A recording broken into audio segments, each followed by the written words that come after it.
As a certified financial planner professional, I am a big advocate of planning. I love to plan. I like to write things down. I like to know where I'm going. And the reason is because a lot of trials occur throughout your life. There's emotional times. And when those times happen, I want to be able to look back on the plan I made during times of calm when I was thinking clearly, so I'll know what I want to do when times are tough. Let me give you an example of this. I took some clients flying not long ago. We went out over the Grand Canyon. It was beautiful. And as I was preparing to start my plane, I got my little checklist out, and I read out loud this checklist while I started the engine. Now, I've been starting this plane for years, and I've been flying for years.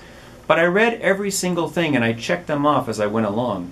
Once we got up in the air, the client made an interesting comment to me. He said, "Dan, I noticed you follow this book with everything that you do when you're flying. Don't you know how to fly this airplane?" My response was, of course I know how to fly this airplane. But I wrote this checklist when I was sitting at my desk in a time of calm, when I could think very clearly and I knew exactly what needed to be done.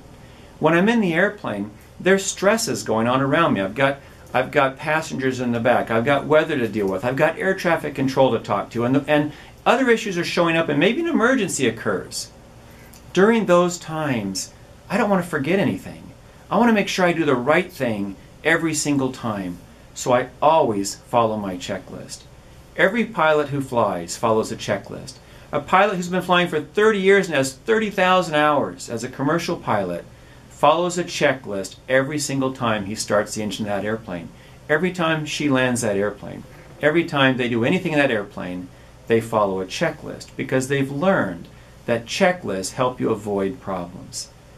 In investing, create a checklist. Decide where you want to go. Decide how you want to get there. Decide how you want to respond to different conditions that arise. When you buy an investment, figure out in advance when you want to sell it and under what conditions you want to sell it, so that you're not selling under stress or high emotions or times of disturbance in the markets. Checklists are great things for pilots. They're great things for investors. I believe wholeheartedly in planning your life and planning your investment and planning what you're going to do. This is Dan Wysen, bringing some common sense to your investing from St. George, Utah.